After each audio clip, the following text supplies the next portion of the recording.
messieurs, bonsoir. C'est avec beaucoup de plaisir qu'on vous retrouve dans un nouveau numéro de Sport à la Une comme tous les lundis. Ce soir, nous parlerons foot évidemment à l'aube de la nouvelle saison qui se profile à l'horizon. L'US Ouakam fait une préparation remarquée. L'équipe s'est rendue au Maroc durant 15 jours. Cette année marque également le retour d'Alou Seynou Sène sur le banc du club. Terminé sur le podium en championnat, remporter au moins une coupe sont les ambitions du club Lébou pour cette saison 2016-2017. Nous évoquerons les ambitions de l'USO avec son président Aziz Gueye qui est déjà parmi nous. Les signaux verts pour l'US Gorée, vainqueur samedi du trophée des champions aux dépens de Diambar FC. Les deux équipes à égalité de partout durant le temps réglementaire se sont départagées au tir au but. Il s'agit du troisième trophée remporté par Alimal et son équipe en 2016. 24 joueurs pour la plupart des habitués de la tanière, convoqués par le sélectionneur national Aliou Cissé pour le compte de la deuxième journée des éliminatoires de la Coupe du Monde contre l'Afrique du Sud. Le nouvel arrivant s'appelle Abdallah Ndour. Il a fait ses premiers pas de footballeur à Rufisque. Nous entendrons le témoignage d'un de ses anciens coachs. L'édition 2016 du Prize Money, on parle de tennis, a vécu du jeudi au samedi dernier au Tennis Club de Dakar. C'est l'Ivoiro-Burkinabé Joël Meda qui s'est imposé devant le numéro 2 sénégalais Oumarka. Une finale écourtée à cause de problèmes d'éclairage. Issa Mbouk, président de la Fédération sénégalaise de tennis, lance un appel à l'État car les infrastructures se font de plus en plus rares. Il sera notre deuxième invité dans SAU. Et puis les réseaux sociaux, pour parler des buzz du web, Mathieu Valbuena, victime d'une mauvaise blague sur les réseaux sociaux. Le joueur de l'Olympique lyonnais annoncé mort. Un démenti du club a vite suivi. Nous retrouvons en fin de mag également Madio Père pour la chronique hippisme. Merci de votre fidélité et bienvenue à tous.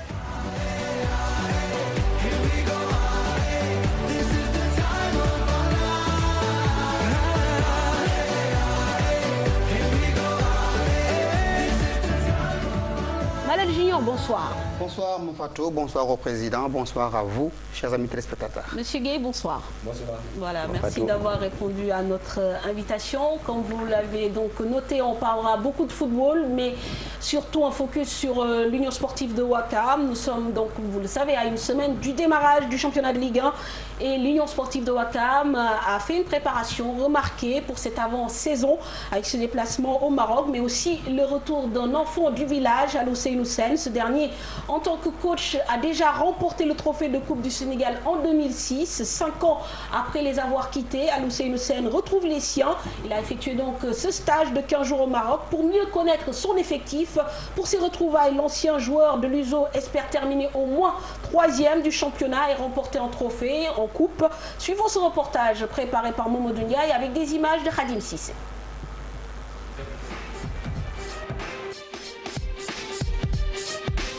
Après 5 ans d'absence, Alou Seynou Sène retrouve les siens, l'US Ouakam, son club de cœur. Une fierté de retrouver Ouakam et vraiment de retour pour vraiment y rester et gagner quelque chose. Le coach est sensible au soutien des supporters du club.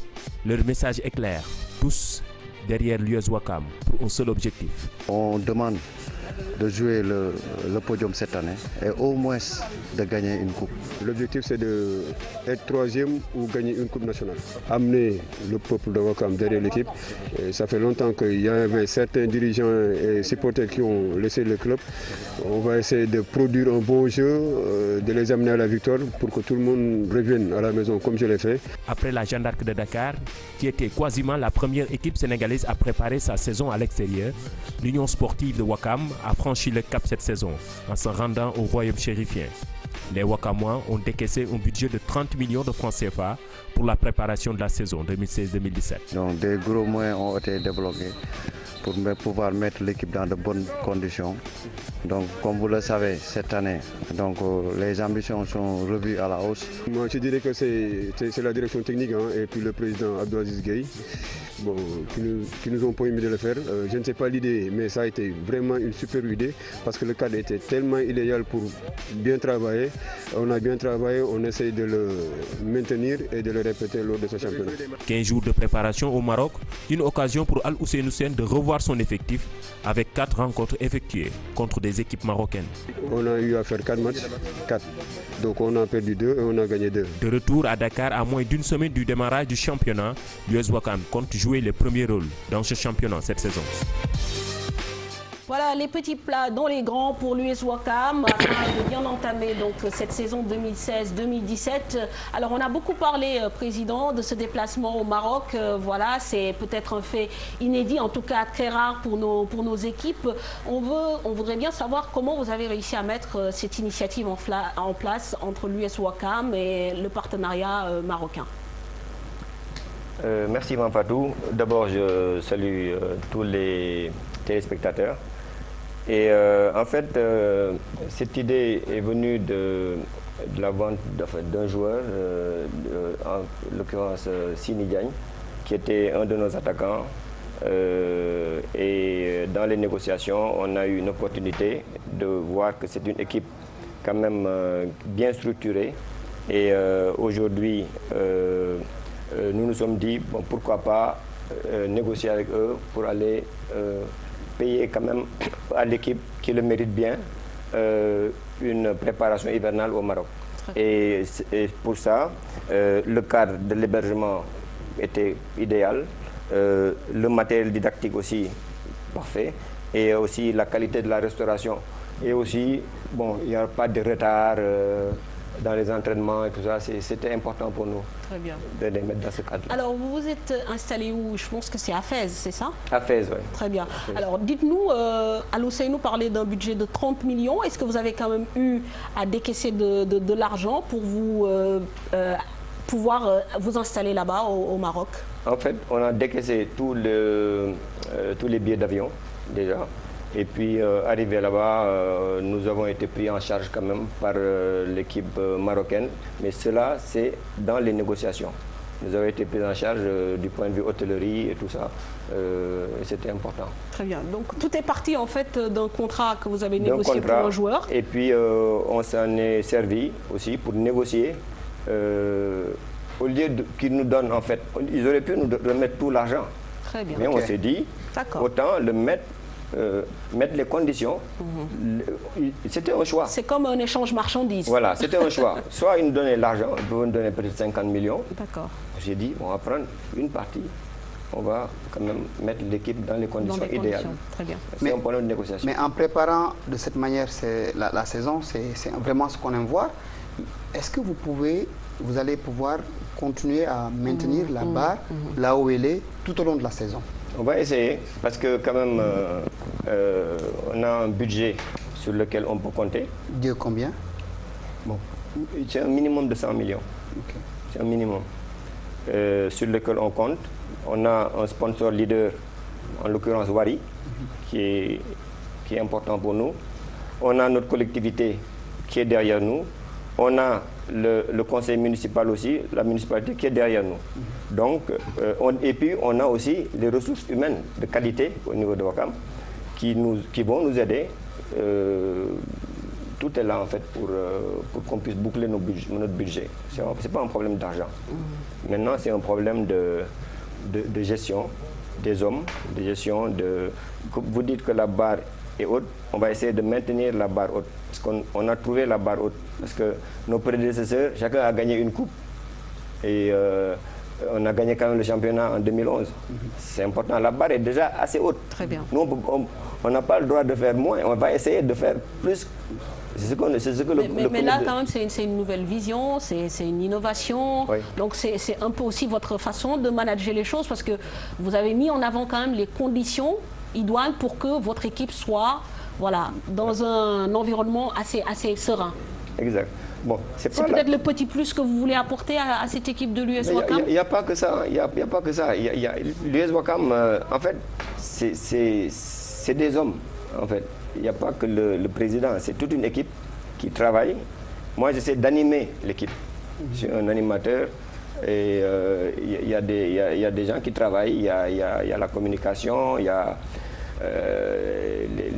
un vice-président chargé de la recherche des moyens, tout ça. Ils sont en train de faire des programmes et de travailler sur des programmes pour qu'on puisse satisfaire les joueurs, l'encadrement et tout, pour qu'on puisse être dans de bonnes conditions. Très bien. On a vu également que vous avez fait revenir Al-Ousseynou Sène, qui était au stade de Mbour, qui a été limogé au courant de la saison dernière. Depuis son retour, est-ce que vous avez senti une progression de l'effectif de vos joueurs, mais également le retour du public qui avait fini par délaisser carrément le stade Demba Diop. Oui, Aliou Seynou Sène est une icône de Ouakam, parce qu'il a fait nos beaux jours pendant des années. Et vraiment, on a tout fait pour qu'il revienne en fait. Parce que c'est quand même... c'est une chance de l'avoir déjà. Il a tous ses diplômes. Pourquoi aller chercher ailleurs? Pourquoi aller chercher ailleurs? Et c'est un fils de Ouakam, il a grandi, il a fait toutes ses armes à Ouakam. Je pense qu'il a toute sa chance aujourd'hui pour prouver qu'il sait faire le travail. Très bien. Alors, c'était une volonté donc commune ou alors, bon, on a compris que vous êtes allé le chercher, mais est-ce qu'il y a eu tout de suite le répondant positif pour qu'il puisse accompagner cette équipe? On dirait qu'il n'attendait que ça. On dirait qu'il n'attendait que ça. En fait, c'est comme un puzzle, quoi. Les choses commencent à rentrer dans l'ordre. C'est bien qu'il soit parti. C'est son destin. Il est parti, il a eu beaucoup d'expérience et beaucoup de sagesse. Et maintenant, quand on le voit coacher l'équipe, on voit qu'il a mûri. Et je pense qu'il peut apporter quelque chose à l'équipe. Et on compte beaucoup sur lui. Très bien.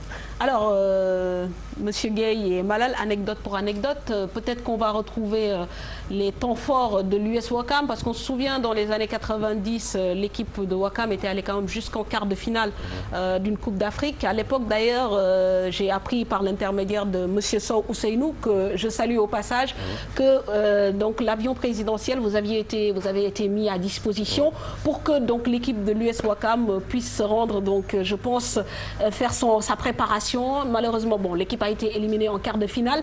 C'était la grande époque de l'US Ouakam. Est-ce que vous avez l'impression que quand même vous pouvez retrouver ces beaux jours-là avec votre équipe? Vous savez, Ouakam, notre caractéristique, c'est qu'on a une base affective extrêmement forte. Les gens sont vraiment passionnés. Même si vous voyez les vieux, les notables, c'est incroyable. Ils vous disent qu'ils ont joué, ils ont porté les couleurs de l'équipe.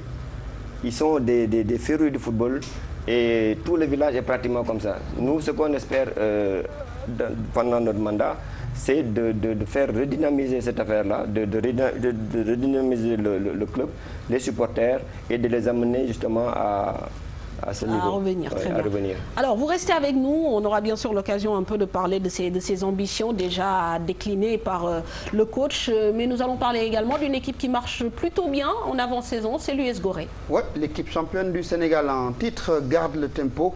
Les insulaires ont gagné leur 3e titre au courant de l'année 2016. C'était le week-end dernier.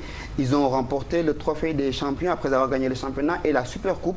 Ils ont battu à la série de tirs au but l'équipe de Djambar après avoir fait 2 buts partout à l'issue du temps réglementaire. Score final donc 4 tirs à 2 pour les insulaires. Une nouvelle victoire qui permet donc aux champions du Sénégal de bien entamer la nouvelle saison. Mamoudou Fall, Ibou Cissé. L'US Gorée continue sa razzia. Vainqueur de la Super Coupe, la semaine dernière, les insulaires ont encore remporté le trophée des champions face à Djambar, qui avait pourtant ouvert le score après seulement 2 minutes de jeu.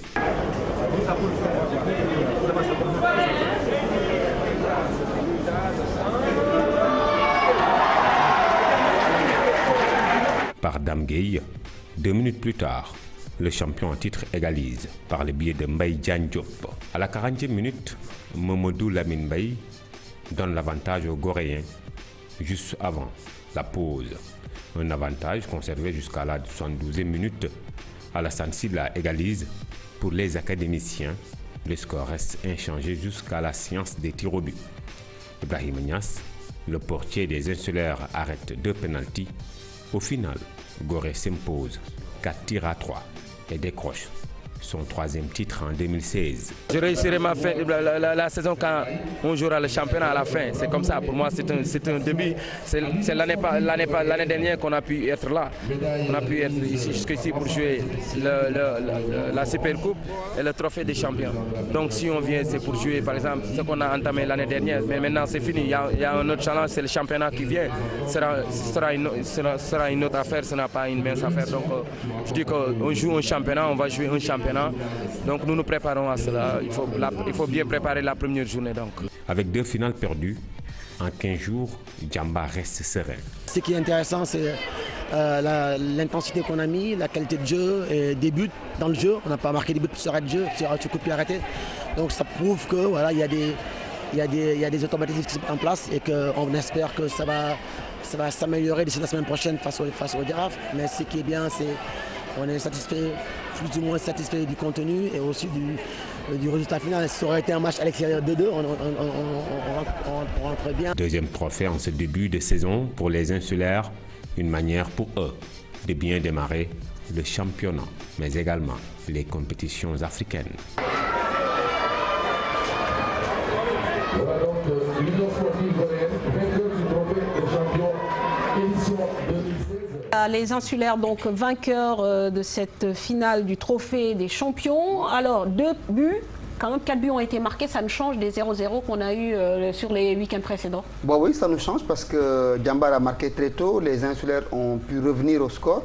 Ça a été un match très amusant, très plaisant aussi. Il y avait du rythme, de l'intensité, il y avait des buts, de beaux spectacles, avec des joueurs de Diambar comme à leur habitude, avec vraiment un peu ce côté spectaculaire-là dans leur jeu. C'était magnifique, ça promet une belle saison, c'est ce qu'on aime voir. Alors justement, Monsieur Gueye, on sait que la concurrence sera très rude parce qu'il y a quand même un nivellement, on va dire, par l'eau. En tout cas, les équipes se tiennent de très près. Est-ce que ce n'est même pas trop ambitieux de vouloir terminer sur le podium, sachant que l'année dernière, quand même, Wakam a eu des difficultés et puis a terminé quand même à la 8e place de la saison? Bon, vous savez, le championnat de l'année dernière était vraiment assez particulier, dans la mesure où, avec 2 victoires, vous êtes complètement sur le podium, et avec une défaite, vous êtes presque en bas, presque relégable. Tout à fait. Donc, je pense, bon, nous on était sereins quand même jusqu'à la fin, hein, mais bon, vous savez, comme je vous ai dit, les supporters, c'est assez lourd de porter ce fardeau-là. D'accord, c'est une découverte pour vous parce que quand vous avez succédé à Oumar Gueye Samb, Ndiaye, pardon, donc est-ce que c'était une découverte pour vous d'être le président de ce club? Du tout. Vous avez quand même cheminé dans ce foot Wakamois, non? Mais bien sûr, moi depuis 89, je suis dans le club. J'étais trésorier général du club. Avant d'être président de la commission des finances. Quelques années plus tard, j'étais vice-président chargé de la réforme, après vice-président chargé des projets, et pour venir maintenant président. Très bien. Mais vous vous êtes rendu compte que les charges, le fardeau est quand même un peu lourd. C'est assez lourd, hein, c'est lourd, mais ce n'est pas insurmontable. D'accord, mais qu'est-ce qui le rend lourd en fait? Bon, ce qui le rend lourd, c'est la pression. C'est comme dans toutes les équipes. Hein. C'est toute la pression, l'envie de gagner, l'envie de faire du résultat. Mais quand même, on reste dans le sport. Maintenant, ce qu'on veut essayer cette année, depuis tout le temps, c'est de maîtriser les supporters et puis de rendre le football plus attractif, d'être là-bas pour le plaisir. Et puis, mais quand même, il y a quand même le beau jeu, mais quand même, il y a la rage de gagner. De gagner. C'est important. Vous avez touché, Président, un point important, les supporters. On a vu le week-end dernier, Niar Italie qui a organisé une rencontre pour un peu canaliser l'énergie de ces supporters, qui est souvent au sujet de débats qui ne sont pas en faveur du football. Qu'allez-vous faire pour que vos supporters soient présents, mais présents de la belle manière? Bon, on a quand même tout un programme pour les supporters. On est en train de voir avec les ASC, avec tous les quartiers de Wakam. On a un programme d'aller les voir, de les conscientiser, parce que nous, on va vers un stade à Wakam. On en a parlé, c'est un projet, non? C'est le stade qui est dans le marché. Là où il y a les supermarchés ou pas? Non. Le centre commercial? C'est pas ça, c'est un petit stade d'entraînement. Mais avec la municipalité de Wakam, on est en train de travailler sur un projet de stade à Wakam. Et même l'appel de combien de places? De 1500 places. Assises, couvertes, quoi. Et l'appel d'offres est lancé, apparemment il y a l'AGETIP et tout, et le maire nous a rassuré que ça fait partie de son mandat. Très bien. De nous faire ce stade. Et l'emplacement, c'est où? L'emplacement, apparemment, c'est dans le stade municipal de Wakam. Il y a un stade, municipal, c'est un terrain de foot, c'est pas un stade, c'est un terrain de foot qu'on va aménager pour faire le stade de Ouakam. Vous avez un budget de combien pour le construire? Il y a un appel d'offres qui a été lancé. Okay. Et apparemment, on parle de 600 millions. D'accord, un budget de 600 Mais millions. quand même, on ne va pas les attendre. Nous, ce qu'on veut faire actuellement au niveau de l'US Ouakam, c'est de faire au moins la pelouse et de commencer... Non, non, peut-être pas en synthétique, en gazon naturel. Okay. Et pour que vos joueurs puissent s'entraîner là-bas. Pour que nos joueurs puissent s'entraîner là-bas. Et on continue. Si jamais les choses politiques tardent, parce qu'il y a beaucoup de... Conciliabule politique. Voilà, pas de conciliabule, mais c'est des promesses. C'est pas parce que... Ils ne veulent pas le faire, mais c'est que c'est lent. Il y a des lourdeurs administratives. Il y a des lourdeurs administratives. Voilà, parce que nous, on est en Vous faites dans la politique, entre parenthèses? Pas spécialement. Je ne suis pas de parti politique. Très bien. Mais c'est inimaginable d'être en première division. Il y a des équipes qui sont à Matam, ils ont de beaux stades. Moi, j'ai vu le stade de Matam qui est excellent. Et je ne sais pas, je ne peux pas comprendre qu'à l'heure actuelle, qu'on ne puisse pas avoir notre stade. Et heureusement, les autorités municipales l'ont bien comprise. Ce qui fait que je pense que c'est un projet qui leur tient vraiment à cœur, et je pense qu'ils vont le faire. Et maintenant, pour vous, installer donc, un gazon naturel pour que vos joueurs puissent s'entraîner sans aller louer à Dakar Sacré-Cœur ou au stade d'Amba Diop, vous vous donnez quel délai en fait pour pouvoir accomplir cela? C'est immédiat. Le délai est pour hier. Actuellement, on est en train de... non, c'est immédiat. Je pense qu'on ne va pas sortir du mois de novembre là sans avoir cette pelouse. C'est pas possible. Bien. Actuellement, même la semaine dernière, enfin cette semaine, les populations sont sorties pour faire le stade. D'accord, très bien. C'est quelque chose qui nous tient vraiment à cœur. Très bien. Alors les supporters wakamois qui se mobilisent, les jeunes de Saly aussi veulent supporter partout l'équipe de Diambar. À l'image des supporters de Niary Tally du Allez Casa, ils ont monté un comité de supporters. Objectif, accompagner les académiciens à Saly et partout au Sénégal, la belle manière les pousser à faire du beau jeu et à gagner des rencontres. C'est donc la décision qui a été prise par les jeunes de Saly qui ont décidé donc de monter ce comité de manière officielle. Nous allons donc suivre ce reportage. Diambar FC est le club le plus suivi donc, dans le Sénégal. Et Diambar FC, on sait que derrière, il n'y avait pas donc, cette mouvance-là. Donc les jeunes de Saly sont réunis pour former un comité fort qui sera derrière Diambar et qui poussera Diambar donc, dans ses victoires futures. Tous les jeunes de Saly réunis donc, derrière l'équipe de Diambar pour former un comité très fort. Et voilà, donc soutenu par toute la population de Saly. On n'est pas en retard. Mais on avait vu quand même que cette mouvance n'existait pas auparavant, malentendu seulement entre peut-être la population de Saly et Diambar FC, mais Dieu merci, on a trouvé quand même cette mouvance. Toute la population de Saly maintenant va soutenir Diambar donc, dans ses travaux, Dieu merci, mais bon, ce retard n'est pas dû seulement au manque de volonté, mais seulement malentendu peut-être entre les populations et Diambar. Voilà, Mamadou Sylla donc, qui préside les 14 ASC qui se réunissent en comité pour supporter le Diambar ou qu'ils partent sur les pelouses du Sénégal. Alors, président Aziz Gueye, on parle beaucoup de football, de jeux attractifs, d'infrastructures, mais il faut aussi qu'on fasse le point sur les effectifs.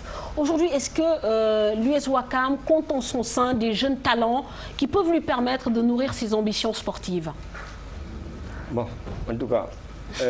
nous avons, à votre avis? À mon avis, oui.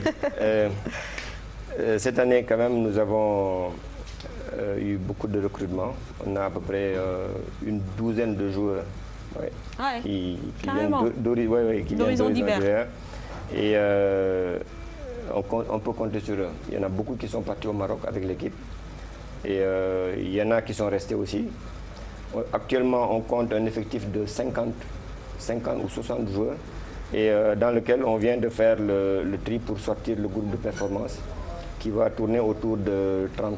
Très bien. Mais ce ne sont pas 50 joueurs qui sont allés au Maroc? Non.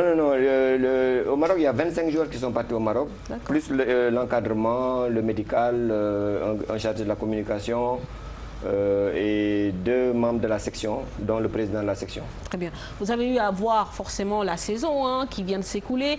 Est-ce que ce n'est pas le talent rare finalement que chaque équipe cherche et qui manque un peu à ce foot sénégalais?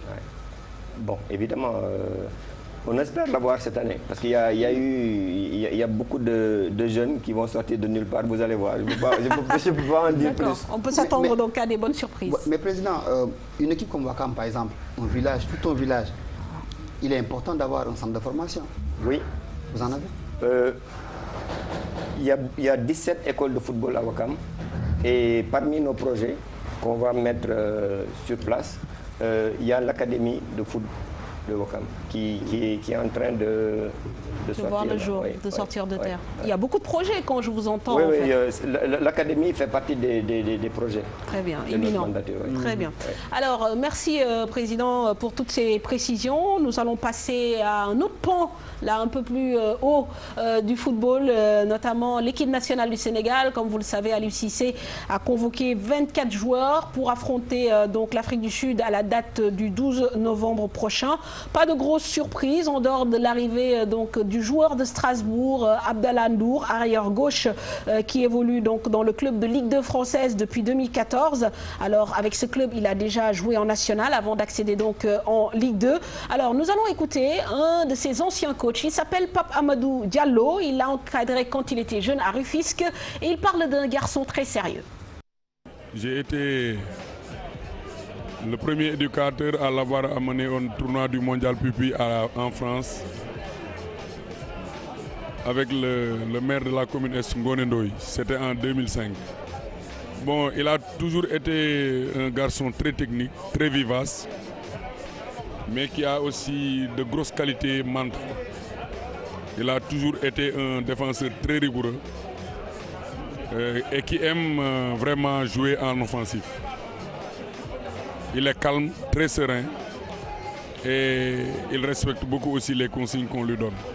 Depuis qu'il était encore à la formation et à la préformation, il a toujours été un joueur stable, très stable d'ailleurs. Vous savez, j'apprécie beaucoup personnellement la façon de procéder du coach.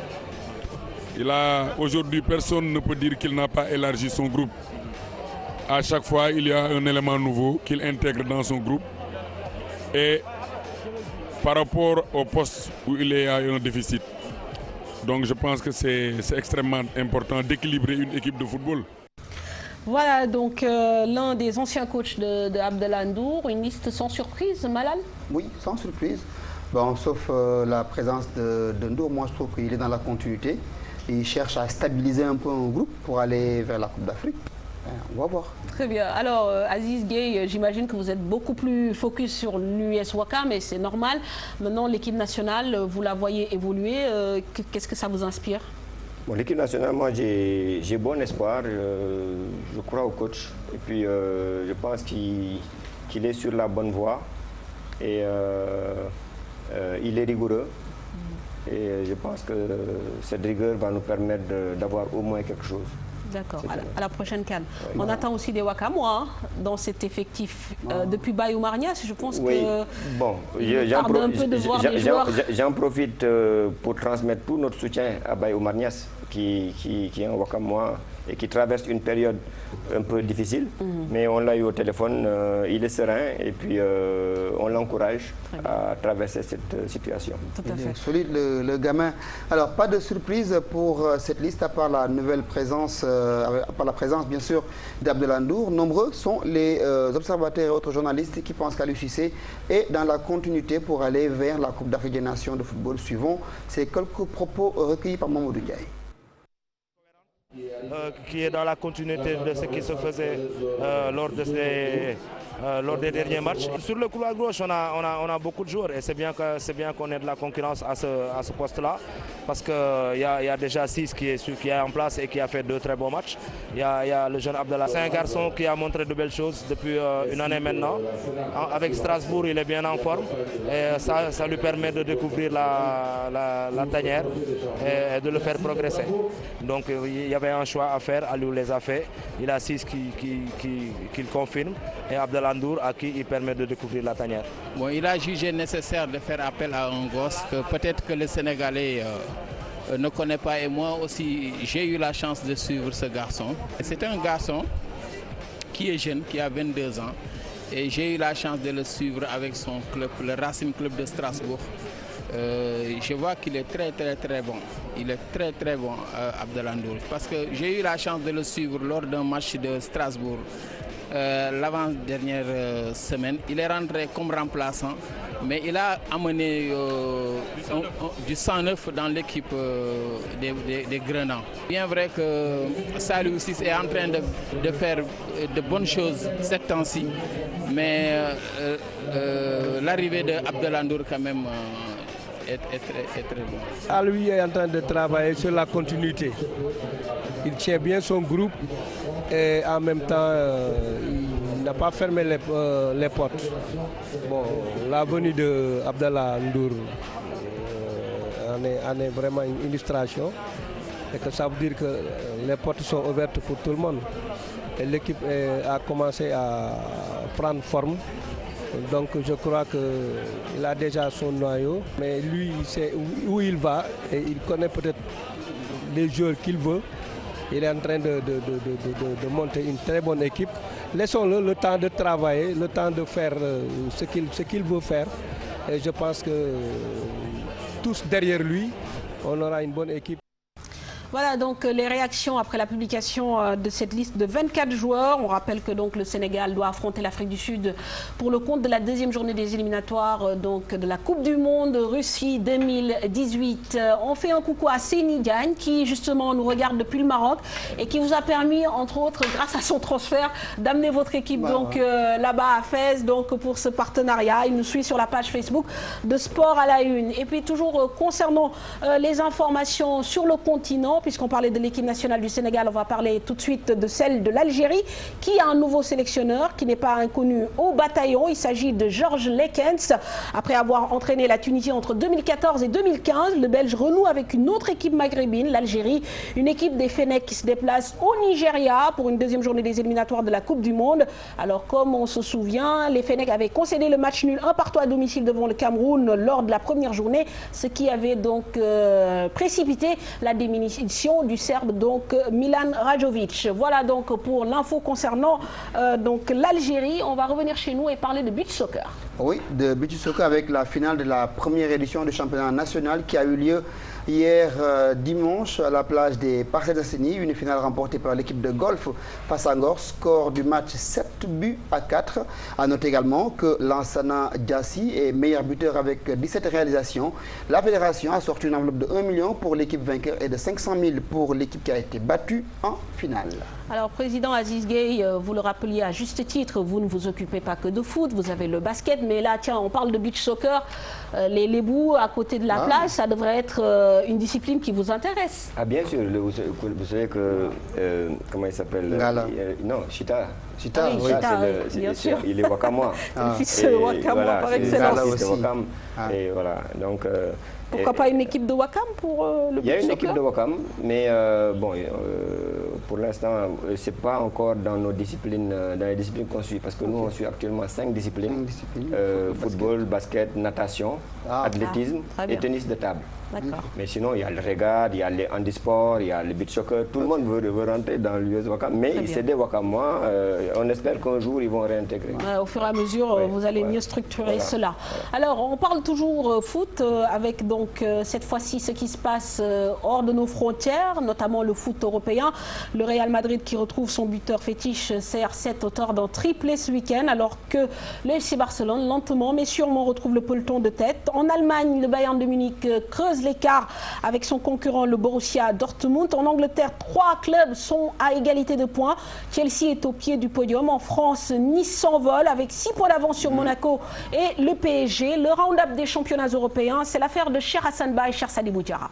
Muet depuis quelques matchs, Cristiano Ronaldo s'est réveillé lors de la 10e journée de la Liga. L'attaquant portugais du Real de Madrid s'est offert un triplé lors de la victoire de son club à Alavés, 4-1. Ainsi, les Merengues restent leaders, suivis de près par le FC Barcelone qui s'est contenté d'une victoire étriquée face à Grenade, 1-0 grâce à Rafinha. L'Atlético Madrid complète le podium. Les Colchoneros ont dominé Malaga 4-2 avec les doublés de Gamero et de Carrasco. En Allemagne, le Bayern Munich, toujours invaincu après 9 journées de Bundesliga, est allé battre Augsbourg 3-1. Lewandowski et Robben sont les buteurs munichois.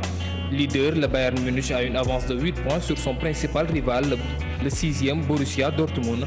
Les jaunes et noirs se sont contentés en effet de matchs nuls et blancs face à Schalke dans le derby. En Italie, le choc de la 10e journée de la Serie A entre la Juventus et Naples a tourné à l'avantage du premier cité, 2-1. Gonzalo Higuaín, ex-napolitain, a joué le rôle du traître en inscrivant le but décisif. Stérile pour une fois, le dauphin, l'AS Rome, a ramené le point du match nul, 0 but partout de son déplacement à Empoli. De son côté, Milan AC remonte sur le podium au détriment de Naples. Les Rossoneri ont pris le meilleur sur Pescara grâce à un coup franc malicieusement exécuté par Bonaventura. Pendant ce temps, l'Inter continue sa dégringolade en concédant une défaite devant Sampdoria, 1-0. En Angleterre, les 3 premiers du classement ont tous gagné lors de la 10e journée de la Premier League et à l'extérieur en plus.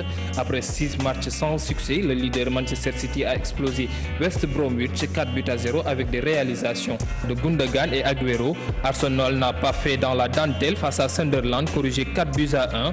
Sanchez et Giroud y sont allés chacun de son doublé. Avec 4 buteurs différents, Liverpool a surclassé Crystal Palace 4-2.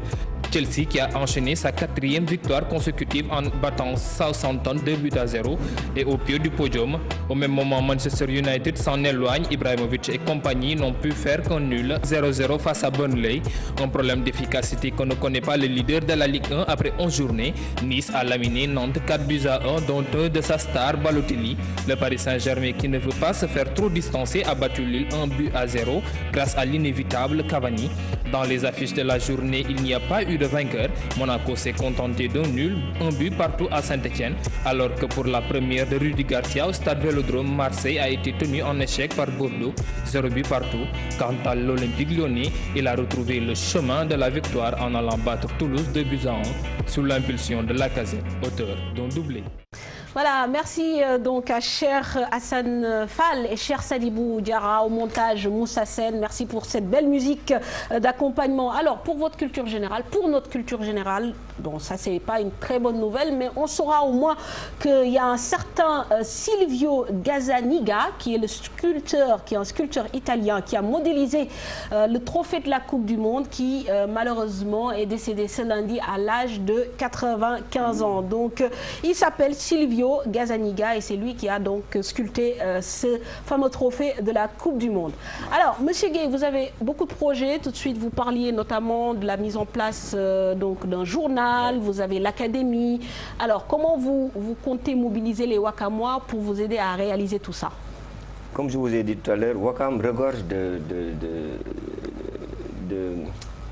gens, de talents, de personnes ressources. Le seul problème, c'est de les amener à se mobiliser autour de l'équipe et chacun a son rôle à jouer. Il y a du tout à Wakam, des journalistes, des députés, des ministres, il y a du tout. On a même eu l'avion présidentiel pendant des années, on a des pilotes, on a énormément de cadres, on a des gouverneurs, on a tout.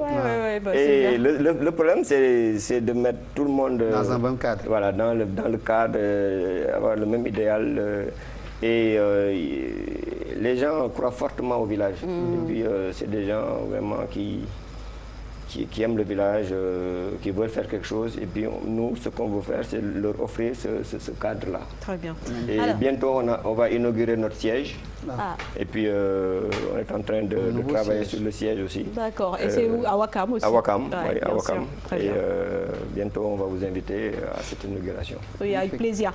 Alors, avant de vous laisser partir, vous savez, on avait annoncé que ce lundi correspondrait à la date du tirage au sort pour le vainqueur du maillot de Kalidou Koulibaly. Donc voilà, le 31 octobre, il y a eu beaucoup de réponses, plus de 300 personnes, plus de 300 commentaires pour gagner ce fameux maillot. Mais auparavant, je vous propose de découvrir la réponse à la question posée, à la date de la première sélection en équipe nationale du défenseur napolitain. Il y répond. Bonsoir à tous, bonsoir Sport à la Une, j'espère que vous allez bien. Je me trouve en ce moment à Istanbul, là où je prépare le match de Beşiktaş de demain. Donc voilà. Je voulais répondre à la question qui était quelle est la date de ma première sélection. Elle s'est passée en septembre 2015, ça fait déjà 1 an et quelques mois que je suis avec la sélection et ça me fait très plaisir. Donc voici la réponse. Merci à tous ceux qui ont répondu, à tous mes fans, à tous les messages que j'ai reçus, ça m'a fait très plaisir. J'espère vous voir bientôt et voilà, merci encore Sport à la Une, merci à tous, merci Fatou et on se voit bientôt j'espère. Bonne soirée à tous et merci encore, à bientôt, au revoir. Au revoir Khalidou et bonne chance pour ce match de Ligue des Champions donc en Turquie contre le Beşiktaş. Nous en tout cas on est heureux de vous avoir en sélection et Monsieur Gueye va procéder au tirage au sort et nous désigner le regagnant du maillot. J'espère que ce sera quelqu'un de Ouakam. C'est pas sûr. Wow. Attendez, on va mettre les chances à égalité. On va, voilà, parce que sinon, voilà, c'est mieux. J'espère que j'ai retiré la même chose. Alors, il s'agit de Abdoulaye Mbaké Diouf. Très bien. Abdoulaye Mbaké Diouf, il a mis son numéro de téléphone. Oui. 77 798 57 99. Donc Abdoulaye Mbaké Diouf, 77 798 57 99. Voilà, c'est lui le regagnant. Et donc voilà. Merci d'avoir participé. Vous avez été très très nombreux sur la page Facebook de Sport à la Une à ce jeu. Il y en aura d'autres. Aziz Gueye, merci beaucoup. Voilà, merci. Merci de nous avoir accompagnés dans cette première partie. Merci. Toutes ces informations. Voilà, merci. Voilà. Donc dans quelques instants, nous allons recevoir Issa Mboup, le président de la Fédération sénégalaise de tennis. D'ailleurs, je vous propose tout de suite, Malal, de découvrir le reportage fait par Marianne Siva Diop à l'occasion de l'édition 2016 du Prize Money qui a vécu cette semaine du 26 au 29 octobre au Tennis Club de Dakar. Une compétition à l'échelle sous-régionale qui a vu la participation de plusieurs pays dont la Guinée-Bissau, la Mauritanie. La finale messieurs jouée en 2-7 et un tie-break sur 10 points a permis à Joël Meda, joueur de tennis ivoiro-burkinabé, de s'imposer aux dépens du numéro 2 sénégalais Oumar Ka. Le compte-rendu de cette finale, Marianne Siva.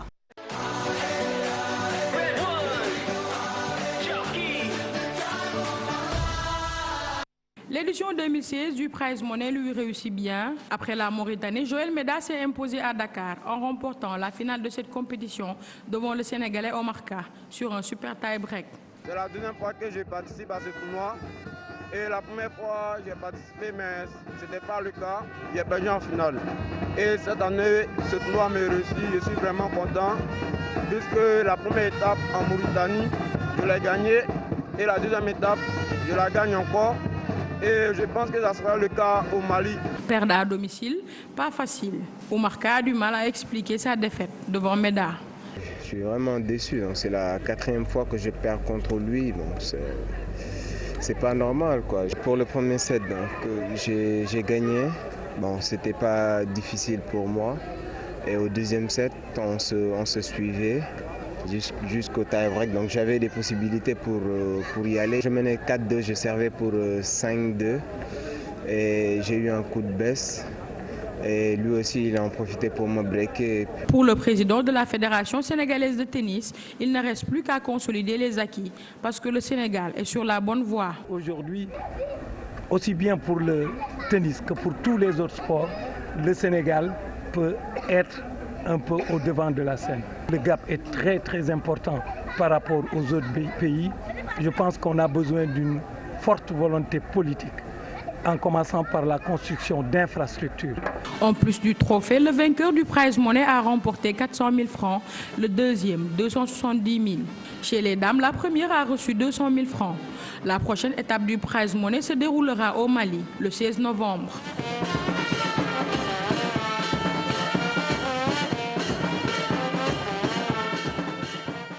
Voilà, donc avec la présence et la mobilisation du 12e Gaïndé, l'occasion pour nous de recevoir Issa Mboup, le président de la Fédération sénégalaise de tennis. Monsieur Mboup, bonsoir. Bonsoir, ma petite. Voilà, merci de nous accompagner dans cette deuxième partie de Sport à la Une. Alors déjà, parlez-nous un peu de ce tournoi, le Prize Money, un tournoi sous-régional qui ne permet pas de gagner des points au classement ATP, mais qui permet de gagner de l'argent. C'est ça. D'où le nom de Prize Money. Je vais commencer d'abord par une boutade parce que Malal que j'ai en face de moi, la dernière fois qu'on s'est vu, m'avait dit que je viendrai au tennis. C'est vrai. Je ne l'ai pas encore vu, on l'attend toujours. Bon, Malal, c'est Sport à la Une, donc c'est la même chose. Ce n'est pas pour le faire participer au Prize Money, mais je crois qu'au moins pour une initiation, je pense que surtout, ce ne serait pas une mauvaise chose. Tout à fait. Ben, disons que c'est un tournoi qui est très important parce qu'en plus de donner des matchs dans les jambes aux joueurs, ça permet également d'avoir des prize money. On s'était rendu compte, parce qu'il faut que je me présente comme ayant été une fois, j'ai laissé il y a 2 ou 3 mois, le président du comité de développement de la Confédération africaine de tennis. On avait réfléchi pour voir comment faire dans la zone, pouvoir faire des matchs à des joueurs. Alors, c'est important pour le Sénégal parce qu'on en est à la 15e édition. Vous savez que ça répond à un cahier de charge bien précis. Si vous l'organisez une année et que l'année suivante, vous avez une faillite par rapport à un point du cahier de charge, la Confédération africaine de tennis ne vous donne pas l'occasion de réorganiser. Alors, le Sénégal en est à sa 15e édition consécutive. Je crois que ça, c'est important. Ça veut simplement dire que les règles du jeu sont bien connues au Sénégal et que le Sénégal respecte bien le cahier de charge. Même s'il y a eu un couac sur la finale messieurs qu'on a dû écourter parce qu'il y avait un problème d'éclairage, est-ce que ça ne risque pas de faire pencher la balance du mauvais côté? Non, je pense que c'est une mauvaise information qui a été donnée. Parce que, en fait, tout est prévu dans le cahier de charge. Où vous avez un cours avec de la lumière, auquel cas, en cas d'égalité, vous pouvez jouer un 3e set. Ou vous ne l'avez pas, on vous donne la possibilité de jouer ce qu'on appelle un super tie-break. Et c'est ce que nous avons fait. Alors, la grande différence pour ceux qui en connaissent un peu, entre le tie-break et le super tie-break, c'est que le tie-break se joue, c'est le premier qui a 7 points, qui gagne avec 2 points de différence, alors que le super tie-break, il faut 10 points avec 2 points de différence. Très bien. Donc, mais apparemment, la Confédération africaine de tennis avait anticipé la chose alors? Non, c'est prévu dans le cahier de charge. Je vous dis, c'est la 15e fois qu'on organise cela. Et puis, mais est-ce que ce n'est pas malheureux quand même de devoir raccourcir un match parce qu'il y a des problèmes d'éclairage alors qu'on aurait pu aller jusqu'au 3e set? L'idéal aurait été d'aller jusqu'au 3e set parce que, bon, comme vous le voyez, il y a 2 formules. Il y a où on joue au meilleur des 3 sets, ou on joue au meilleur des 5 sets. Au meilleur des 3 sets, si on joue avec mon adversaire et que chacun a déjà un set, il faut aller chercher le 3e set. C'est l'idéal, ça aurait été l'idéal.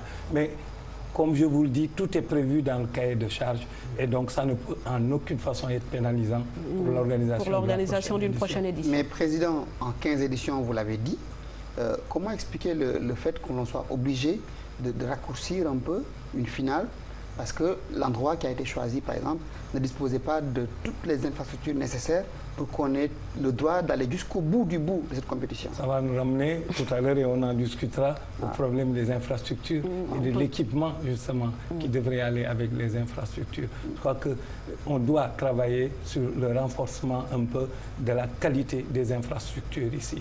Je ne veux pas parler du basket où quelquefois il y a eu de la pluie, on a arrêté. Je ne veux pas, comparaison n'est pas raison. Mais je pense que vous avez raison. Il va falloir que dans les prochaines éditions, que nous puissions prendre les dispositions telles qu'un événement pareil puisse être joué jusqu'à ça coûte combien un bon terrain de tennis? Une bonne cour, ça coûte combien? Ça va chercher dans les 10 millions. 10 millions? 10 millions. Quand vous voulez vraiment faire un très très bon cours de tennis. Mais par contre, on peut rafistoler. Mais ici, n'oubliez pas qu'il s'agit d'un tournoi sous-régional où nous sommes notés également sur la qualité des cours. Mais est-ce qu'au niveau de la fédération, vous n'avez pas le projet de construire votre propre cours? 10 millions, si la fédération sort 3 millions, le ministère pourrait faire le reste. Oui, mais n'oubliez pas qu'il y a des exigences. Par exemple, dans le cahier de charge, il ne s'agit pas d'un cours de tennis. Pour pouvoir jouer ce type de compétition, il faut au moins avoir 6 cours de tennis. Ouais, parce que ça fait déjà 60 Même 60 millions, c'est pas beaucoup. C'est pas beaucoup pour un tournoi qui se joue. Je pense que c'est un appel peut-être aux sponsors. Le ministère est vraiment très au fait de ce qui se passe dans le sport aujourd'hui, et notamment dans le tennis.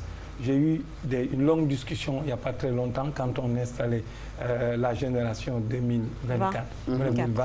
Alors, le ministre était venu nous voir et nous sommes allés jusqu'à prévoir un cours, parce qu'ici on ne fait que jouer sur du dur. On a même prévu d'avoir un cours en terre battue. Donc vraiment je pense que c'est un peu également... Et pourtant Président, vous avez lancé un appel à l'aube de cette compétition pour dire qu'attention, on est en train de nous prendre un peu, de nous priver de nos espaces, notamment sur la corniche où il y avait 3 espaces transformés en terrain de football, encore le football, et puis surtout parfois aussi des promoteurs privés qui viennent s'accaparer aussi de vos espaces de jeu. Alors, quand vous dites que le ministère est très au fait de ce qui se passe, qu'est-ce que le ministère fait pour vous aider à récupérer ces espaces-là? Je pense qu'il faut bien voir où s'arrêtent les lignes entre... Parce que n'oubliez pas qu'en tant que fédération, nous sommes délégataires de pouvoir. Nous sommes délégataires de pouvoir, mais ce qu'il faut reconnaître, c'est que la construction des infrastructures, c'est quelque chose de lourd pour une fédération. Nous travaillons avec le ministère au niveau des compétitions internationales. On se fait financer au niveau des compétitions. Mais effectivement, il est grand temps qu'on parle également de développement. Parce que c'est bien beau qu'on mette de l'argent, qu'on mette un budget, mais qu'on le mette exclusivement aux équipes qui veulent juste faire des compétitions internationales. C'est une bonne chose, mais je pense que pour qu'on développe le sport en général, je ne parle pas du tennis seulement, il faut investir à la base. Il faut investir à la base. En parlant d'investissement également, où en êtes-vous au niveau de la formation? On sait que de grands joueurs qui ont participé par exemple, aux 2 dernières éditions ont raccroché. Est-ce que vous avez des jeunes joueurs talentueux capables d'assurer un peu la relève pour les prochaines éditions? Je crois qu'il faut simplement voir ceux qui ont participé à ce tournoi de Prize Money.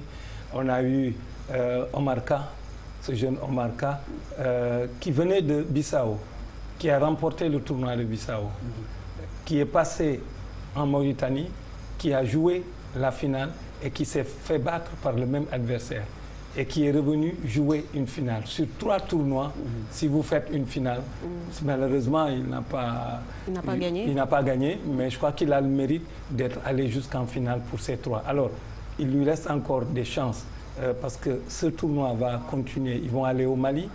Après le Mali, ils vont aller au Burkina. Après le Burkina, ils vont aller au Togo. La question que je me pose, c'est que si devant son public, on n'a pas pu accrocher, alors qu'il avait toutes les chances. Moi, je ne suis pas d'accord, j'ai entendu son analyse. Ce match était son match à lui. Il devait le gagner. Il avait son public et même, nous avons fait une innovation. Nous avons amené le 12e Gaïndé. Le 12e Gaïndé était là pour l'animation, mais également le 12e Gaïndé était là en tant que supporter. Alors, s'il a eu tout ça et que, dominant en plus le match, ayant le match en main, il n'a pas pu concrétiser, je me demande ce qui va se passer. À part lui, vous en avez d'autres? Oui, par exemple sur les doubles, c'est le Sénégal qui est allé en double. Sur le tournoi de Bissau, c'est le Sénégal qui a gagné les doubles. Sur le tournoi de la Mauritanie, c'est le Sénégal qui a gagné les doubles. Malheureusement, au Sénégal, on n'a pas gagné chez nous, mais quand même, ils ont fait la finale au niveau des doubles. Très bien. Alors, on parle de niveau régional. Maintenant, sur le plan mondial, est-ce qu'aujourd'hui, on peut prétendre avoir des joueurs qui vont nous représenter à l'échiquier mondial au niveau de l'ATP dans le classement mondial, par exemple dans les 100 premiers? Ça va être dur, ça va être difficile et le gap est assez long. Il ne faut pas se voiler la face. Ce n'est pas pour demain la veille. Comme vous le savez, le classement international est très serré. D'ailleurs, si vous regardez, c'est rare de voir un joueur, quel que soit son talent, rester numéro 1 pendant assez longtemps. Parce que vraiment, c'est des gens qui sont aguerris. Vous savez, aujourd'hui, le sport a des exigences, quoi qu'on dise, qui demandent beaucoup de finances.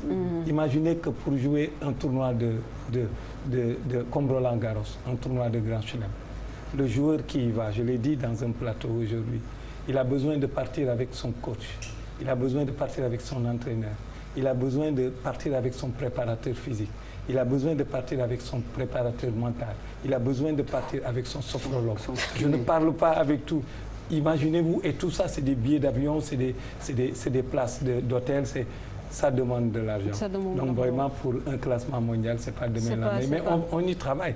On y travaille. On sait qu'aujourd'hui, on a dormi sur nos lauriers, parce que n'oubliez pas qu'à un moment donné, le Sénégalais occupait les devants de la scène. Le cas de Yaya Doumbouya, ce joueur sénégalais a déjà remporté des tournois qu'aucun Africain, Afrique australe, Afrique, le Maghreb, tout le monde compris, personne n'a jamais gagné. C'est le tournoi de Bordeaux et de Lyon. Et c'est Yaya Doumbouya qui l'avait gagné. Le seul Africain qui a gagné ce tournoi jusqu'à nos jours. Ça veut dire que le Sénégalais peut aujourd'hui retrouver... Mais il faut, voilà, répondre aux exigences de performance. Il faut beaucoup de chemin, il faut beaucoup d'innovation, il faut beaucoup d'assistance de la part. C'est pourquoi je lance un appel au niveau du ministère pour dire qu'aujourd'hui, le Sénégal a des atouts, mais nous avons besoin d'appui pour les régler. Et les appuis, les premiers, c'est d'abord les infrastructures. Partout où je vais, je plaide pour la multiplication des infrastructures et des infrastructures de qualité. Voilà. Alors, Président, vous avez annoncé justement sur l'année à venir le retour des grandes compétitions, puisque Malal en parlait, dans les petites catégories. C'est là où on repère aussi les talents qu'on peut suivre au fur et à mesure. Donc, quelles sont les attentes, en fait? Quel est le programme donc, de votre fédération sur l'année à venir? Nous avons un programme qui est accompagné par la Confédération africaine de tennis et la Fédération internationale qui s'appelle STI, School Tennis Initiative. School Tennis Initiative est un projet qui va s'appuyer sur l'école, mais l'école primaire, à partir des toutes petites classes. Alors, le moniteur principal devrait être le maître d'éducation physique. Nous, en tant que fédération, nous faisons la formation des formateurs, c'est-à-dire nous formons ces maîtres d'éducation physique. Ensuite, nous leur donnons tout ce qui est support logistique. Nous donnons les balles, nous donnons les filets. Et en plus, nos moniteurs, ils vont pour les assister sans bourse déliée. Nous avons pensé que c'est déjà un palier pour essayer, dans un premier pas, de régler le problème au niveau scolaire. Très bien. Alors, il y a aussi ce qu'on annonce comme une assemblée générale pour réviser, harmoniser les statuts. Apparemment, c'est dans le chronogramme proposé aussi par le ministère des Sports. C'est ça. Comme vous le savez, ça, c'est pas propre au tennis seulement. Aujourd'hui, il y a beaucoup de fédérations qui ne renouvellent leurs instances qu'au bout de 4 ans. C'est-à-dire, on a calé ça un peu à la période olympique, les 4 ans. Et ça, on le fait de fait, mais on ne le fait pas de droit, parce qu'il n'y a aucun texte qui régit cela. Le ministère a donné un chronogramme aux fédérations pour leur demander d'harmoniser ces renouvellements. Alors donc, toutes les fédérations devront désormais avoir des mandats de 4 ans, mais faudrait-il que les statuts soient révisés. Donc, en ce qui nous concerne, dans les 2 mois à venir, nous allons procéder au renouvellement de nos instances, mais préalablement, nous devrions faire une assemblée générale extraordinaire où nous devrions harmoniser nos textes. Être candidat au poste, toujours? Belle question. Je vous assure que je ne peux même pas vous répondre, parce que moi-même, je me pose la question, parce que si vous pouviez imaginer toute la charge qu'il y a autour d'un président de fédération, je vous assure que vous n'aurez pas le courage d'essayer. Très bien. Bon, ça fait 10 ans que je le fais. Candidat à ma propre succession, oui, mais est-ce avec l'intention de terminer ce mandat, je ne saurais vous dire. Très bien. Alors, on va terminer peut-être par une question, un peu la question provocation. C'est-à-dire, le tennis, on considère souvent que c'est un sport de riches. Même si en allant au stade Léopold Sédar Senghor, il y a un cours où on voit quand même des jeunes venir s'y adonner avec leurs parents. Donc, bon, ça sert quand même à ça aussi. Maintenant, il reste aussi l'aspect vulgarisation, Président. On a l'impression que par rapport à ces disciplines dites mineures, les présidents sont un peu dans leur coin, font leur petit tournoi, ne cherchent pas à intéresser la masse parce qu'il y a des problèmes de moyens. Qu'est-ce que vous faites aussi pour intéresser le public, les faire venir pour que les jeunes puissent découvrir ces disciplines ici au Sénégal? Ce qu'on peut faire, c'est d'abord lancer une critique à votre endroit. Parce que j'ai toujours dit, beaucoup de gens ne viennent pas couvrir nos événements parce que peut-être les règles ne sont pas bien connues. J'ai invité les journalistes, notre fédération a invité les journalistes à un séminaire. Et avant de partir, j'ai une surprise à vous faire tout à l'heure. Très bien. Voilà, donc je pense que pour ça, ce qu'on va faire, ce qu'on a décidé, c'est que déjà, au niveau, je l'ai répété aujourd'hui, au niveau du stade, nous avons 2 cours de tennis. Et aujourd'hui, il est loisible à quiconque voudrait aujourd'hui pratiquer ce tennis de venir sans bourse déliée pour s'adonner à cela. Nous mettons en place les moniteurs, nous mettons les balles, nous mettons les filets. Je pense que c'est déjà une première approche. Maintenant, le ventre mou de notre organisation, c'est que nous ne sommes présents qu'à Dakar. Ça, je le reconnais. Ça, c'est une tare qu'il va falloir corriger. Et nous sommes en train de travailler pour faire en sorte d'être présents. Être beaucoup plus agressif aussi sur le plan de la communication. C'est vrai. Parce qu'on a l'impression que vous ne communiquez qu'à l'occasion des grands tournois. Nous cherchons un monsieur communication. Nous sommes un comité directeur de 24 membres. Mais on cherche surtout du côté féminin. Je le dis parce que la parité, elle est très loin d'être respectée dans nos instances. C'est pas seulement une critique pour le tennis. Je crois que c'est une critique pour un peu. Allez au renouvellement des assemblées, vous verrez, vous les comptez, les dames. Les dames, vous les comptez. Alors, donc du côté de mon côté droit, je lance un peu un appel à... Voilà. Très bien. Alors, une qui est très dégourdie. Voilà, et qui serait bien au poste. C'est très bien. Voilà. Elle a le profil du poste. Voilà. Elle a le profil. Alors, en tout cas, moi, je sais que pour le tennis, par exemple, je pense qu'il y a peut-être un problème de vulgarisation, parce que les Sénégalais, quand il s'agit de Roland-Garros, quand il s'agit de Wimbledon, quand il s'agit de l'US Open, et je les vois commenter sur les réseaux sociaux, sur les grandes finales, donc peut-être c'est à l'image un peu du football local. C'est un peu un problème aussi de niveau qui explique que parfois les gens se désintéressent un peu. Oui, bon, on nous a toujours collé l'étiquette d'être un sport de riche. Le golf et nous-mêmes, bon, on ne peut pas échapper à cela. Mais on est en train de corriger. Voilà, on est en train de faire en sorte que tout le monde puisse pratiquer. Ce qu'on peut faire, c'est dire aux personnes qui sont intéressées, venez jouer. Venez jouer. Venez jouer sans bourse de lier. Je pense que c'est une bonne chose. Alors, la surprise que je vous réserve, c'est très simple. À TFM, je ne suis pas venu les mains vides. Je suis venu avec ma petite sacoche. Je vous ai fait cette surprise. Voilà. Alors, je ne sais pas qui va l'utiliser. Alors, j'ai amené une raquette de la Fédération internationale de tennis. Ce n'est pas une raquette simple. Très bien. Alors, je pense que je laisserai ça ici pour la télévision. Mais j'ai amené également un paquet de balles de la Fédération internationale de tennis que je vous laisse. Et également, je vous laisse la housse qui va aller avec. Merci, Monsieur Mboup. On vous invitera tous les lundis désormais. Voilà, parfait. Donc, en tout cas, vous avez eu l'idée de nous amener des cadeaux. En plus, la raquette, elle n'est pas lourde. Non, elle n'est pas lourde. Elle n'est pas lourde. C'est justement des raquettes qui sont faites par l'ITF sur un programme scientifique bien déterminé et qui permet, parce que beaucoup de gens se disaient, bon, c'est un peu compliqué quand je viens, je n'arrive pas. On a fait des choses qui sont à la portée. Mais c'est avec ce genre de raquette que jouent les grands joueurs? Non, ça c'est juste pour les... C'est pas pour les professionnels, c'est pour les amateurs. C'est pour les amateurs. Mais bon, on peut en tout cas faire de la bonne initiation de tennis. Bien sûr, merci beaucoup. Tu veux la raquette? Voilà. Oui, elle est belle. Tu fais un revers ou un coup droit? Les deux à la fois. Mais en tout cas, je sais que même on ne la voit qu'au niveau du football. Ça, je pense que aussi nous l'inviterons dans nos... Elle viendra au tennis, je vais l'amener. Qu'elle fasse pas comme toi. Non, président, vous savez, moi c'est compliqué. Même le tournoi cette année, j'ai pas pu venir. J'ai envoyé un reporter. C'est vrai. Là-bas, on nous surcharge de travail. Mais on a vu la représentation. Il faut dire à Babacar Fall de nous libérer un peu.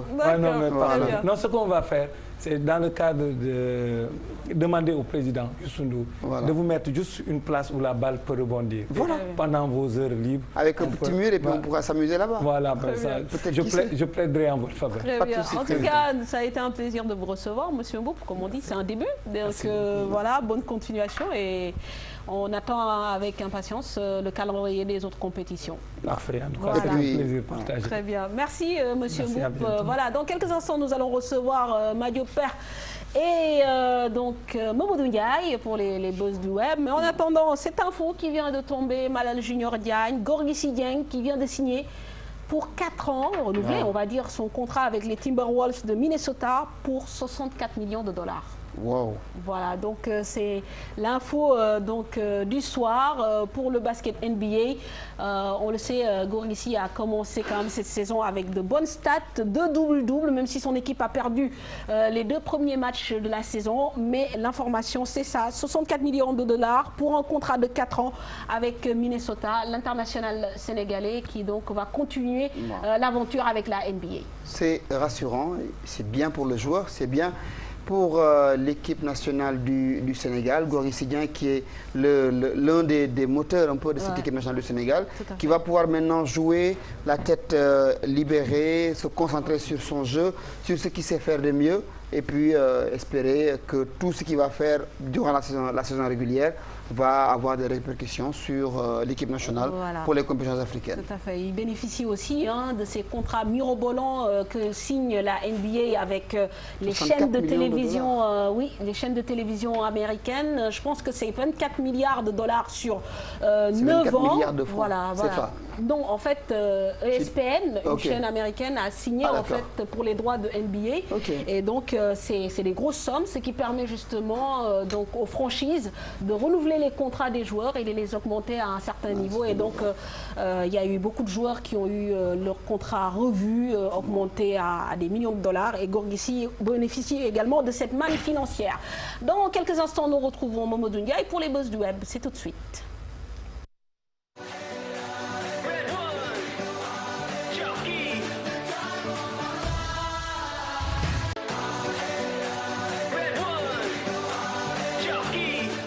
Mais avant qu'on accueille Mamadou, qui est déjà là, Mamadou, bonsoir. Bonsoir. Malal, moi j'ai une idée. Laquelle? Maintenant, chaque invité, quand il vient, il nous amène un cadeau. Pas un cadeau, une raquette, un instrument. De son sport. Un ballon, voilà. Et comme ça, on va changer le décor. On va changer le décor. Voilà, donc on aura des ballons, des drapeaux, des fanions et tout. C'est une bonne idée. C'est une bonne idée. Voilà, donc c'est pour les nouveaux... Bon, le hippisme. Ils vont nous amener quoi? Voilà, alors, Mamadou Ndiaye, on va commencer avec une nouvelle, peut-être pas très gaie. Mathieu Valbuena annoncé décédé sur tous les réseaux sociaux. Effectivement, Fatou, annoncé décédé. Décidément, le nom de Mathieu Valbuena suscite beaucoup plus de spectacles en coulisses que sur le terrain, éloigné des pelouses à cause d'une blessure à l'épaule contractée lors de la défaite à Guingamp.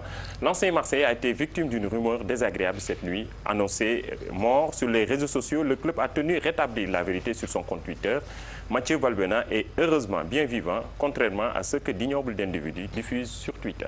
Voilà, et puis on va parler de choses beaucoup plus gaies. À 13 ans, le jeune Ivoirien Karamoko Dembélé a participé à une rencontre avec les U20 du Celtic Glasgow. Un fait inhabituel qui témoigne du talent de ce jeune joueur dont toute la planète parle en ce moment, n'ayant aucun lien de parenté avec la star de l'équipe Moussa Dembélé. Le prodige est né en 2003 à Abidjan. Karamoko Dembélé a presque impressionné le public. C'était face au pupitre du FC Barcelone. Regardez. Il est très bon. Hein?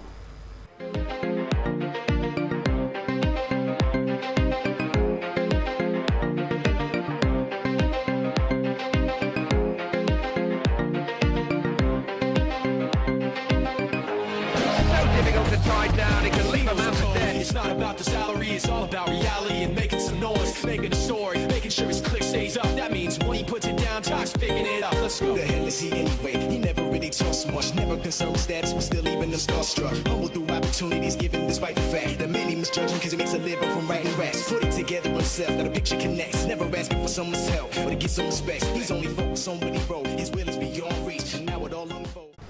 En tout cas, il a un déhanché digne, avec des dribbles dignes de...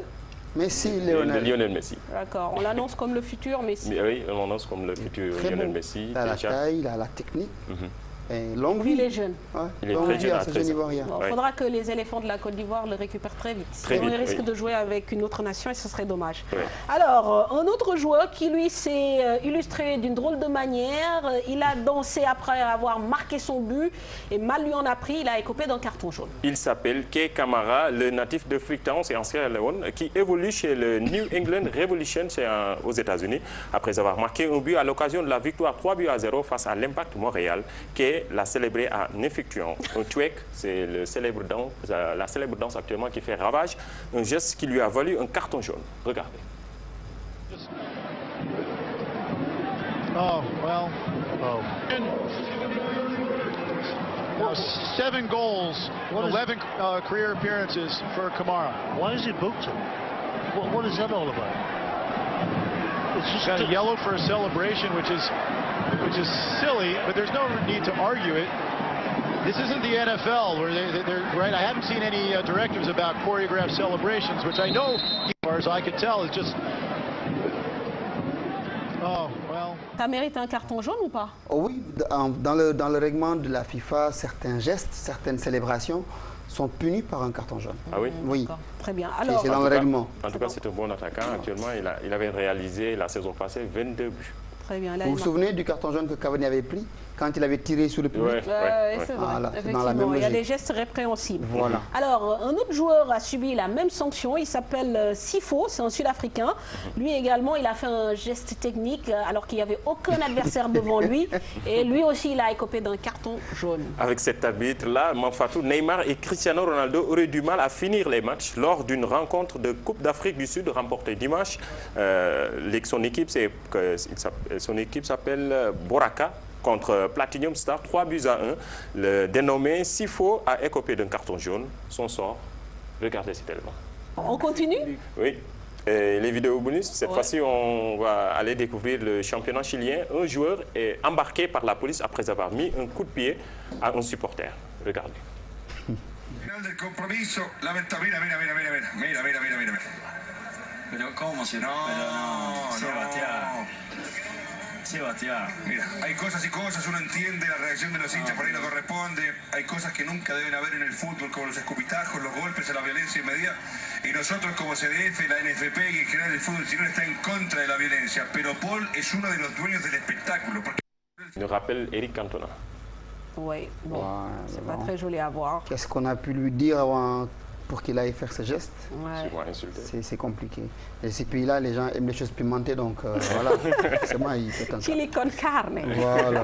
On termine avec du basket. Chinanu Onawuku, joueur de NBA qui tire des lancers francs à la cuillère. Pendant que James Harden faisait l'andouille sur le banc des Rockets lors de la victoire des Siens face aux Pélicans à Pékin, son coéquipier Chinanu Onwanku a tenté et réussir 2 lancers francs à la cuillère. James Harden with the interesting head. Barry stuff. Rick Barry, hey, listen, he went. C'est pas mal. Et lancé à la cuillère. Très bien. Bon, on en apprend tous les jours. Oui. C'est tout pour ce soir. C'est tout. On se donne rendez-vous lundi prochain, Inch'Allah. Inch'Allah. Alors on reçoit Madiop Père dans la foulée. Madiop, ñu ngi lay nuyu. Mame Fatou maa ngi lay fay di nuyu Malal Junior Diagne. di nuyu Mamadou Ndiaye di nuyu spectateurs yi ñu seetaan. tey da nga kontaan de. waaw tey kontaan naa mais nag gis naa ñu décorer leen fii dinaa wax Omar Bao mu may la benn casaque. waaw may la benn cravache. quand même nga nekk jekk comme ñëpp. dañuy am plateau bu bees ah oui. Ah oui, il faut qu'on ait un nouveau plateau. non Inch'Allah bu neexee yàlla dañ la may casaque bu baax. boo xam si ne ak dallu jockey. ah oui comme ça ñu taf lépp fii. ñu taf lépp comme bi ma solo ci suñ publicité bi gis nga ni mu jox ma ñëpp naan ma li nga sañsee. alors tey lan nga ñu indil. Mame Fatou tey li ma indi mooy ay coow yoo xam ne si dañ ko jëloon teg ko ci ndoddu CNG bu course hippique waaye CNG course hippique tamit li olof naan weddi tontu du ragal weddi tuuma la tarfakala la ñoom loolu lañ def ci CNG course hippique ñu demoon fa briki dem ñu seeti leen ñu dindi tuuma yi nga xamante ni moom lañ teg seen kaw ginnaaw bi ñu ko jëlee teg ko seen kaw ni assemblée générale bi dañ ko jël def ko ñoom kase ñoom CNG course hippique kase booluñ ci kenn waaye tamit jockey bi nga xamante ni tamit dañ ko waroon a jël yóbbu ko stage mu dem France te mujjul dem ñu réviser ko fi nga xamante ni mooy ambassade France tamit ñu jël tuuma yëpp teg ko CNG course hippique ni dañoo def la ca war moo tax jockey bi demul waaye ñoom tamit ñu jël ay kàddu tamit delluwaat ko ñi nga xamante ni ñoom lañ ko joxoon xam naa yuñ sooy ni déglu ki nga xamante ni mooy vice président chargé de la communication du CNG course hippique muy suñu père Madior Fall ak ki nga xamante ni tamit moo yoroon dossier xale bi yëpp doon ko jébbal fi nga xamante ni mooy ambassade France moom tamit teg na ci ay leeral yoo xam si leer yu am solo muy ki nga xamante ni mooy Cheikh Tidiane Touré ñu déglu lañ suñu micro te ñëwaat ci plateau bi Mame Fatou pour ñu leeral leen li nga xam ne dégg na ay saay-saay di ko wax ci benn télé wax jooju dañ ñëwoon sax dañ koy teg de côté mais soo ko tegee de côté saay-saay yaakaar mën na xalaat ne li ñuy wax lu am la mbaa lu amul la comme yàlla dafa def nag man maay vice président chargé de la communication dinaa wax li nga xam ne mooy li am El Hadj Mbaye wax na tout à l'heure lu am importance assemblée générale li tax ñu koy def d'abord mooy saa yi ñu dawalee saison lëmm muy football muy fédération bu mënti doon suñu paree dawal mbaa ñu paree course mbaa ñu paree lamb mbaa ñu paree football lu mënti doon suñu paree rek immédiatement war nañu tenir assemblée générale loolu la président Cheikh Niang def immédiatement ba ñu paree loolu ñu dugg ci bi gën a am importance nag mooy le rapport financier Madior Diack def na ko LONASE coow li dafa bari mais su ngeen seetloo LONASE at mi yëpp mi ngi jox 132 millions 132 millions yooyu moom la ñu jox non pas seulement pour fay ay courses mais administration dafa war a fonctionner bésu course également dafa am ay charges loolu yëpp ci 132 millions lañ ko war a dugal or suñu fayee ñun prix yi fas yi nga xam ne ñoom ñoo raw quel que soit prix bu ñu am dañ leen fay ñooñu 121 millions 125 millions 125 millions ak 132 millions lu ci des 7 millions 7 millions boobu si la ñuy fay li ñuy wax les charges de fonctionnement les jours également des manifestations si la ñuy génne également li nga xam ne mooy les frais d'organisation su ngeen ko seetloo mutul dara ba dañuy uti leneen fu ñu ko jëlee si sponsor xam ngeen ne yombul dañu ay parrain yombul mais loolu yëpp président Cheikh ak ñi mu àndal ñu ngi góorgóorlu pour def ko pour borom fas yi kenn bañ kenn am ci lu naqari kenn mënu sikk si dara. problème mu xale bi nag naa si tontu mën naa tontu ci yeneen sax ndax jockey bu fi jógee rek dem France rek muy Mohamed Gadiaga muy Mohamed Dieye ba ci Elie Diop mii président Cheikh Niang day ñëw teg ma dossier bi yëpp ci sama loxo xale bi li ñu daj ci dossier am sax mosuñu ko daj ci benn dossier. dañuy dem ba ci fond bi nag fin bi ñu door a xam ne nag lii ñu daj mooy mineur la moo tax ndax le gosse est né le 4 novembre ci lay am 18 ans bi ñu commencé lijjanti dossier bi ba ma eggee ñu ne ma kii c'est un mineur ma ne waaye bien sûr c'est un mineur ñu ne ma nay toog fii yaay signé leen day am autorisation parentale ma dem seeti papaam Ibou Dieng ndax bu fekkoon ni rek man maa moom voyage xale bi dinaa ko yóbbu ndax moom âge bi mu toll ba ca papaam tolloo ci man la nekkoon. voilà donc Madiop mu indoon ay leeral. mu nekkoon ay leeral yoo xam si leeral yu am solo la. ndaxte indi na ay coow. ci course hippique ndaxte dañoo jël ay kàddu yu ñagas teg ko ci ñoom tamit ñu tontu waaye ci jockey bi nga xamante ni tarfakala moom la ñu révisé dañ ko révisé ci li nga xamante ni mooy dafa amul 18 ans ñu defal ko stage te tubaab bi ko amul 18 ans doo fa liggéey. ça veut dire que loolu moo tax ñu révisé ko mu nekk yoo xam si dañ ci juum mais ñun indi ci ay coow yoo xam si na ça veut dire que ñu ne bu doon jockey Omar Bawo duñ ko def wala bu doon jockey Papis Niang duñ ko def te yooyu day yàq course hippique ñuy lancer appel que ñu boolee xol yi te ba jaxase bi amul sens ñun ñëpp ñoo bokk ndey ñoo bokk bàyyi te dañu bëgg benn bëgg-bëgg muy fas muy naaru góor nañ ko jàpp bu baax a baax te bàyyi xuloo bi xuloo avancé wul dara président Cheikh Tidiane Niang loolu la santaane ministre des sports loolu la santaane ministre de l'élevage loolu la santaane suñu président de la République président Macky Sall tamit moom mi jël fas def ko suñu parti bu mu ko pale loolu la santaane kon ñu ànd bokk. Très bien donc plus de détails demain dans Naaru Góor midi 30. incha allah Naaru Góor lépp dina ci leer incha allah ko seetal midi 30 incha allah. Voilà merci Madiop merci de nous avoir suivis amis téléspectateurs amis sportifs on se donne rendez-vous incha allah lundi prochain on commence déjà la promotion du basket. Au revoir. Salam.